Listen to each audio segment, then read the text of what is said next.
హరి ఓం శ్రీ మహాగణాధిపతయే నమ. ఐం మహాసరస్వత్యై నమ. దీనామవిత్రయవతు. గురుబ్రహ్మ గురువిష్ణు గురుదేవో మహేశ్వర గురు సాక్షాత్ పరబ్రహ్మ తస్మై శ్రీ గురవే నమ. గురవే సర్వలోకానాం విషజే భవరోగిణం నిధయే సర్వవిద్యానాం దక్షిణామూర్తయే నమ. సదాశివారంభాం శంకరాచార్యమధ్యమాం అస్మదాచార్యపర్యంతాం వందే గురుపరంపరాం. జ్ఞానానందమయం దేవం నిర్మలం స్ఫటికాకృతిం ఆధారం సర్వవిద్యానాం హయగ్రీవముపాస్మయే. శారదా శారదాంభోజవదనాం వదనాంభుజే సర్వదా సర్వదా అస్మాకం సన్నిధిం క్రియాత్. త్వమేవ ఘభావా ధృతా సత్యవాదీ న జాతా జితక్రోధనాత్ క్రోధనిష్ఠా. ఇడా పింగళా త్వం సుషంనా చ నాడీ. నమస్తే జగత్తారిణి త్రాహి దుర్గే. నమో దేవి దుర్గే శివే భీమనాదే సరస్వత్య వృందత్వమోఘస్వరూపే. విభూతి సచీ కాళరాత్రి సతిత్వం. నమస్తే జగత్తారిణి త్రాహి దుర్గే. శరణమసి సురాణాం సిద్ధ్యవిద్యాధరాణాం ముని మనుజ పశూనాం దస్యుభిస్త్రాసితానాం ఉపతిగృహగతానాం వ్యాధిభిః పీడితానాం త్వమసి శరణమేకా దేవి దుర్గే ప్రసీద. ప్రియ భగవద్బంధువుల శ్రీమద్దేవీ భాగవతం 3వ అధ్యాయం.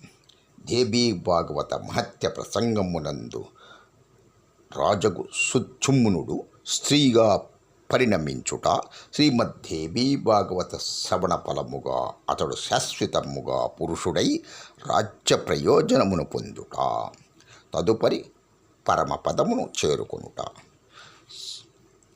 శ్రీమద్దేవీ భాగవతం. సూతుడు పలికెను, మునివరులారా, ఇప్పుడు దేవీ భాగవత మహత్యమును చెప్పబడిన 2వ ఇతిహాసమును వినుడు. ఒకానొక నాటి విషయం. మునివరుడు అగస్త్యుడు తన పత్ని లోపాముద్రతో కలిసి స్వామి కార్తికేయుని దగ్గరకు వెళ్ళెను. ఆ స్వామికి నమస్కరించి ఆ ప్రభువును అనేక కథలను అడిగెను. కార్తికేయుడు తీర్థములకు, వ్రతములకు, దాన మహత్యములకు సంబంధించిన అనేక కథలను వినిపించెను. ఆ ప్రభువు కాశీ, మణికర్ణిక, గంగా మొదలగు తీర్థ మహత్యములను విశదముగా వర్ణించను. ఈ కథలను విని మునివరుడగు అగస్త్యుడు మిక్కిలి ఆనందము కలిగెను. జగత్ కళ్యాణము కొరకు పరమ తేజస్వియగు కార్తికేయునితో ఆ మునీంద్రుడు మరల ఇట్లు అడిగెను. అగస్త్యుడు పలికెను, తారకాసురుని సంహరించిన ప్రభు, మీరు సర్వశక్తి సంపన్నులు. ఇప్పుడు దేవీ భాగవత మహత్యమును, దాని శ్రవణ విధానమును తెలిపి నన్ను అనుగ్రహింపుడు. అందులో త్రిలోక జనని సత్యస్వరూపిణి భగవతి దుర్గాదేవి చరిత్ర గానము చేయబడినది. ఆ దేవి భాగవత పురాణమును మించిన ఇతర పురాణమేధియును లేదు. స్వామి కార్తికేయుడు పలికను, బ్రహ్మణోత్తమ, ఈ దేవి భాగవత మహత్యమును విస్తృతముగా ఎవరు వర్ణించగలరు? అయినను నేను క్లుప్తముగా పలికెదను, వినుము. ఆ దేవి నిత్య స్వరూపిణి. ఆమె విగ్రహము సచ్చిదానందమయము. ఆ జనని స్వభావము ముక్తులను ప్రసాదించును. ఆ భగవతి జగతంబిక దేవీ భాగవతమునందు స్వయముగా విరాజమానురాలై యుండును. అందువలన ఓ మునీంద్ర, ఈ పురాణమును దేవి యొక్క వాజ్మయి మూర్తి అని చెప్పుదురు. ఈ పురాణమును దేవి యొక్క వాజ్మయి మూర్తి అని చెప్పుదురు. దీనిని చదువుట, వినుట వలన జగత్తునందు లభ్యము కానిదంటూ వేరేదియును ఉండదు. వివస్వంతుడను మనువు పుత్రుడు శ్రాద్ధదేవుడు. అతనికి సంతానము లేదు. వివస్వంతుడను మనువు పుత్రుడు శ్రాద్ధదేవుడు. అతనికి సంతానము లేదు. వశిష్ఠుని అంగీకారముతో అతడు పుత్రేష్టి యజ్ఞమును చేసెను. వివస్వంతుని భార్య శ్రద్ధ ఆమె హోతను, బ్రహ్మణోత్తమా, నా గర్భము నుండి కన్య జన్మించున్నట్లు ఏదో ఒక ఉపాయమును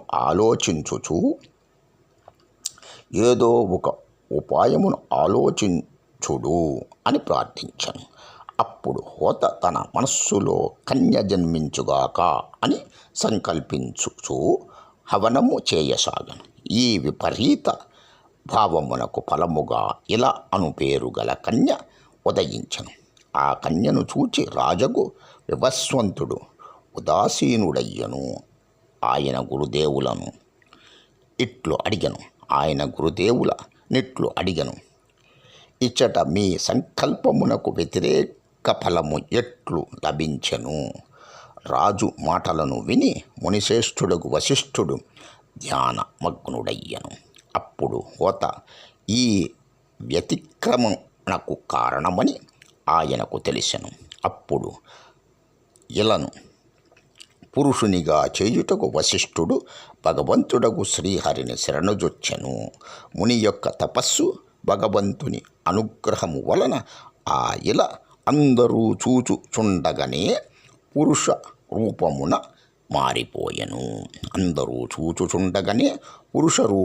మారిపోయెను.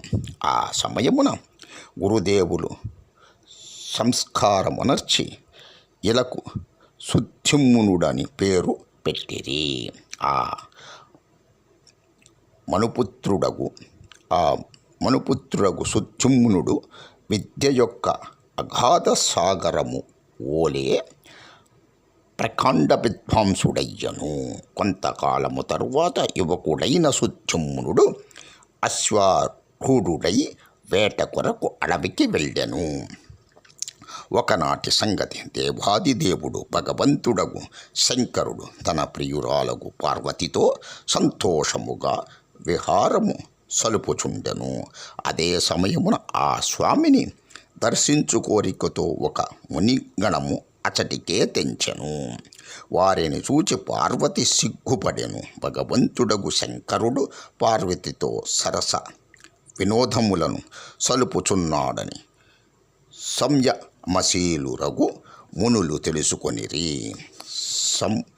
సంయమశీలురగు మునులు తెలుసుకొనిరి. అప్పుడు వారు వెంటనే తిరిగి వైకుంఠమునకు వెళ్ళిపోయిరి. అయినప్పటికీ తన ప్రేయసి పత్నియును అగు పార్వతిని సంతోషపరచు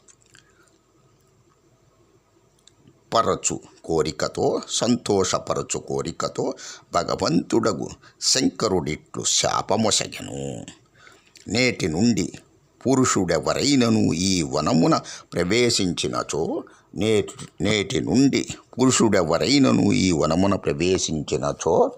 అతని ఆకారము స్త్రీగా మారిపోవునుగాక. అప్పటి నుండి పురుషులెవ్వరునూ ఆ స్థలమునకు వెళ్ళకుండిరి. సుద్యుమ్నుడు ఆకస్మికముగా అచ్చటికి వెళ్ళెను. వెళ్ళుటతోడనే ఆయన ఆకారము స్త్రీగా మారిపోయెను. వెంటనున్న వారందరూ కూడా స్త్రీలుగా మారిపోయిరి.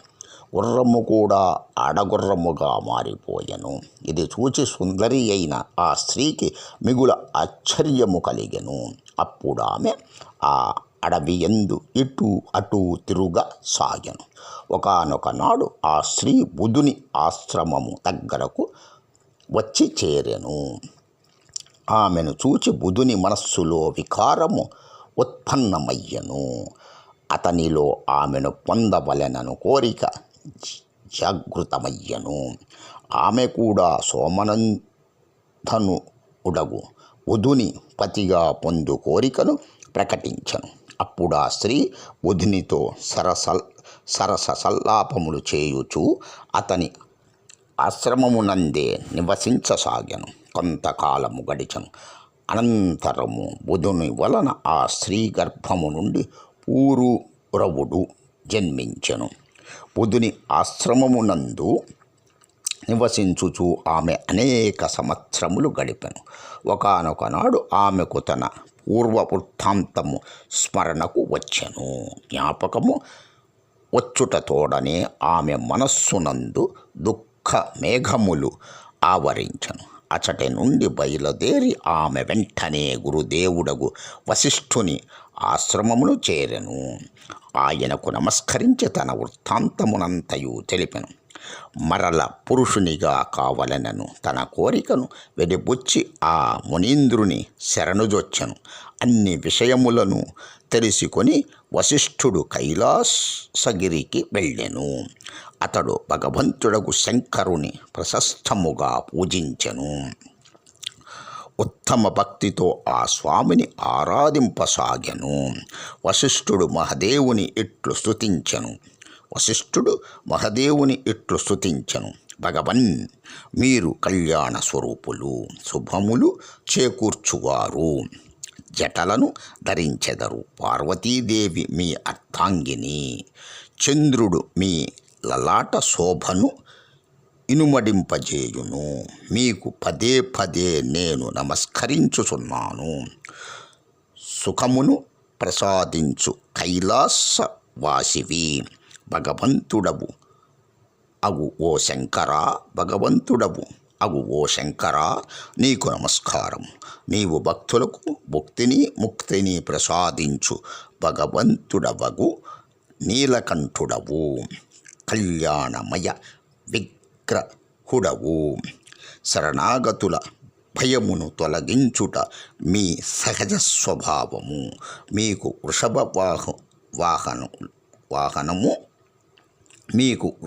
వాహనులు శరణమొసగుటలో మిగుల నేర్పులు. మీరు వృషభ వాహనులు శరణమొసగుటలో మిగుల నేర్పులు. అట్టి పరమ ప్రభువులగు శివునకు నేను నమస్కరించెదను. సృష్టి స్థితి సంహారముల సమయమున బ్రహ్మ విష్ణు